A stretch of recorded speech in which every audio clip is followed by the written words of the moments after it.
جب ہم کسی ایگزیبیشن میں جا کر کسی کلاکار کی کلا فار ایگزامپل کوئی پینٹنگ ہی دیکھ رہے ہوتے ہیں اور ہمیں پتہ چلے کہ جس کلاکار کی کلا کو ہم نہار رہے ہیں وہ کلاکار خود یہیں کہیں موجود ہے، تب بڑی حسرت ہوتی ہے کہ کلاکار سے بھی ملاقات ہو ہی جاتی۔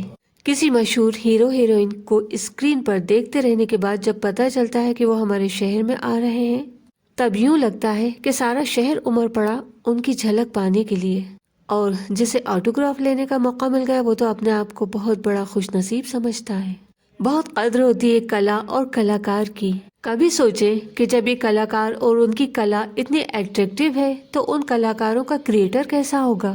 کیسی ہوگی وہ ہستی جس نے ہمیں کچھ نہیں سے جیتا جاگتا انسان بنا دیا؟ ہم پر کتنا احسان ہے اس رب کا جس نے ساری کائنات کو ہماری سیوا میں لگا دیا۔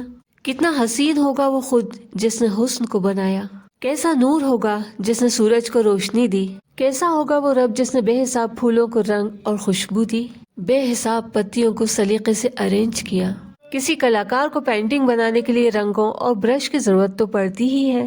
لذیذ کھانا بنانے کے لیے کچے سامان کی ضرورت ہوتی ہے۔ کبھی سوچا ہے پھل اور سبزیاں جس روپ میں ہمارے ہاتھ میں آتی ہیں یا جہاں تک ہماری نظر جاتی ہے تو ان میں کیا کیا لگتا ہے؟ ہماری آنکھوں نے جو دیکھا اس میں صرف مٹی، ہوا، پانی اور آگ یعنی دھوپ کے سوا ہمیں کچھ بھی نظر نہیں آیا۔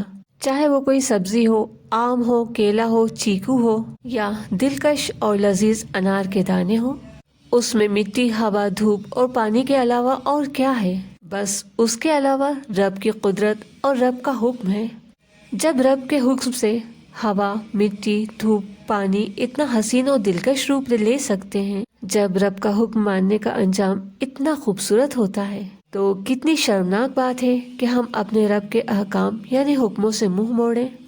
ہماری کتنی محرومی، کتنی ناکامی ہے کہ ایک چھوٹے سے کلاکار سے ملنے کی تمنا ہم دل میں رکھیں، کسی بادشاہ سے مل کر اپنے آپ پر فخر محسوس کریں، اور بادشاہوں کے بادشاہ سے ملنے کی، اس کے دیدار کی، اس سے ملاقات کی کوئی حسرت ہی دل میں نہ ہو۔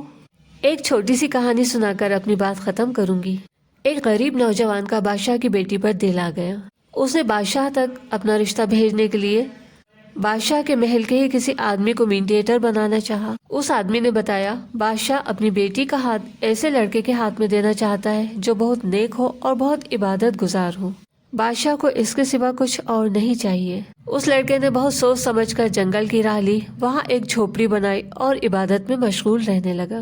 پھر اسی آدمی نے، جس آدمی کو میڈیٹر بنایا گیا تھا، بادشاہ کو بتایا کہ فلاں جنگل میں ایک لڑکے کی جھوپڑی ہے، وہ لڑکا بہت نیک اور عبادت گزار ہے، میں چاہتا ہوں آپ اپنی بیٹی کے لیے اس لڑکے کو دیکھ لیں۔ یہ بات سن کر بادشاہ خود چل کر اس جھوپڑی تک گیا اور اس لڑکے کو اپنی بیٹی کا رشتہ خود ہی دے دیا۔ لڑکا اپنی کامیابی پر بہت خوش ہوا، لیکن بادشاہ کے جاتے ہی اسے خیال آیا کہ میں نے ایک لڑکی سے محبت کی، میں نے ایک لڑکی کو پانے کے لیے جدوجہد کی تو خود بادشاہ میری جھوپڑی تک آ گیا، تو کیا بادشاہوں کے بادشاہ یعنی میں اپنے رب کو پانے کے لیے جدوجہد کروں گا تو کیا وہ میرے دل میں نہیں بسے گا؟ یقیناً جب میں اپنے رب کو پانے کے لیے جدوجہد کروں گا، اپنے دل میں اس کے دیدار کی تڑپ پیدا کروں گا، تو یقیناً مجھے اپنے رب کا دیدار ہوگا اور ضرور ہوگا۔